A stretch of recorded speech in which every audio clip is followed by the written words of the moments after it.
ఏమండి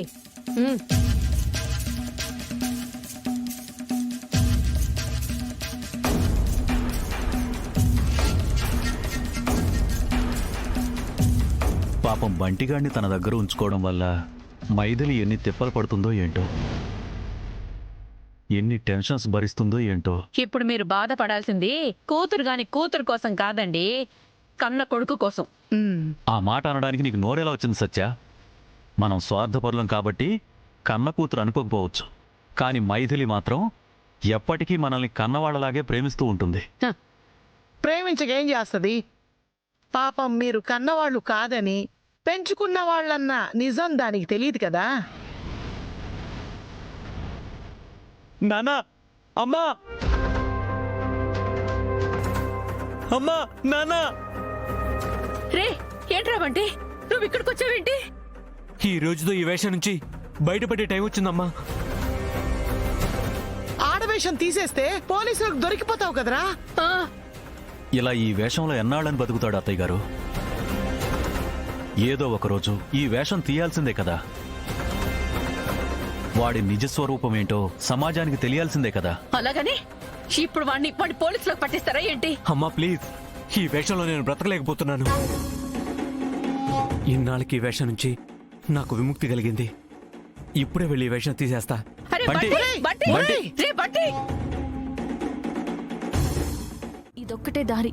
ఒక్క క్షణం కూడా ఆలోచించకుండా నువ్వు డైరెక్ట్ గా వాడింటికి వెళ్ళిపో. అవసరమైతే ఇంటి లోపలికి వెళ్ళిపో.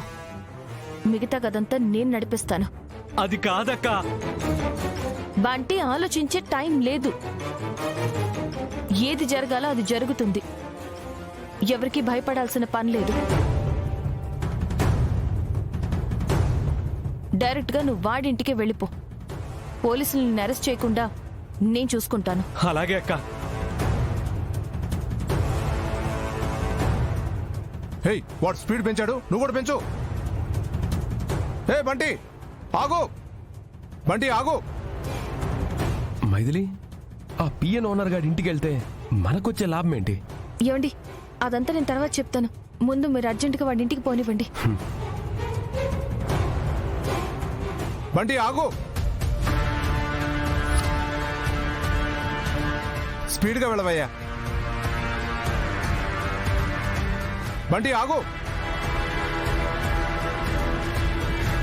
ఏమండి, ఇంత డబ్బు తీసుకుని మనం దుబాయ్ వెళ్ళగలమంటారా? మనం ట్రైన్లోనో బస్సులోనో ముంబై దాకా వెళ్ళగలిగితే అక్కడ నా ఫ్రెండ్ ఉన్నాడే, వాడి డబ్బును మొత్తం షిప్ ద్వారా దుబాయ్కి పంపిస్తానని నాకు మాట ఇచ్చాడు. అలాగా, సరే అయితే వెళ్దాం పదండి.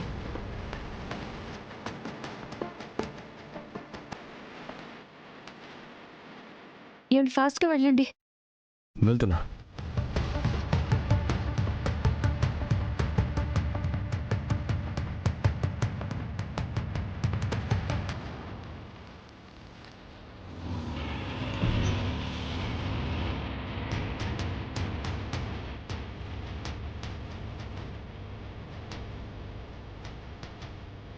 ఏమండి, ఎవరు తలుపు కొడుతున్నారు? పోలీసులు వచ్చి ఉంటారా? ఏమోనే, ఎవరికి తెలుసు. ఇంకో ఈ డబ్బులు తీసుకొని ఆ గదిలోకి వెళ్తాను. ఎవరు వచ్చినా సరే నేను ఇంట్లో లేను, పారిపోయి 10 రోజులైందని చెప్పు. ఎట్టి పరిస్థితుల్లోనూ ఈ గదిలోకి మాత్రం ఎవరిని రానివ్వకు. అవసరమైతే చంపు, లేదా నువ్వు చావు. అంతేకాని గదివైపు మాత్రం ఎవరిని రానివ్వద్దు. నాకు అర్థమైందండి. ఈ డబ్బు కాపాడే బాధ్యత నాది. మీరు ఆ గదిలోకి వెళ్ళండి.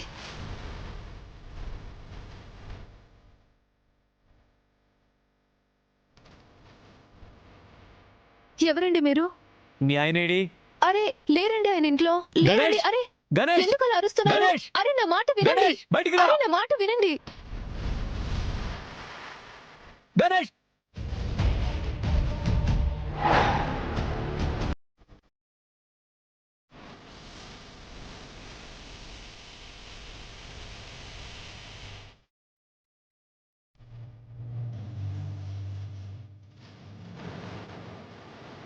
మైథిలి గారు, మీ తమ్ముడు మా నుంచి తప్పించుకొని పారిపోయాడు. అతన్ని మీరేమైనా చూసారా?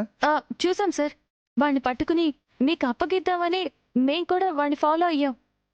అవును సార్, పోలీసులకి లొంగిపోరా అని ఎన్నిసార్లు చెప్పినా వాడు మా మాట వినలేదు. అందుకనే ఎలాగోలాగా ట్రాప్ చేసి వాడిని మీకు అప్పగిద్దామని వెంటపడ్డాం. ఫైనల్గా వాడు ఈ ఇంట్లోకే వెళ్ళాడు. బైక్ కూడా ఇక్కడే పార్క్ చేశాడు. రండి సార్.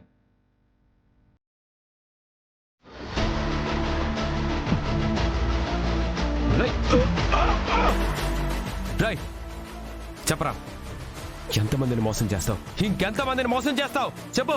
కొన్ని వేల మందిని మోసం చేసి కోట్ల రూపాయల స్కామ్ చేసి కంట్రీ వదిలి పారిపోవాలని చూస్తున్నావా? నువ్వు దాచిన డబ్బు ఎక్కడుందో తీసుకునిరా. రై ఏంట్రా చూస్తున్నావు? డబ్బు ఎక్కడ పెట్టావు? డబ్బు ఎక్కడ పెట్టావు చెప్పు.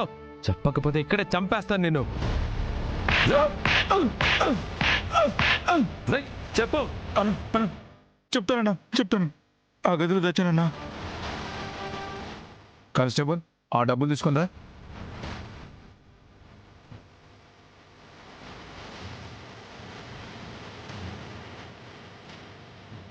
సార్, ఆ బ్యాగ్లో డబ్బు ఉందో లేదో చెక్ చేయండి సార్.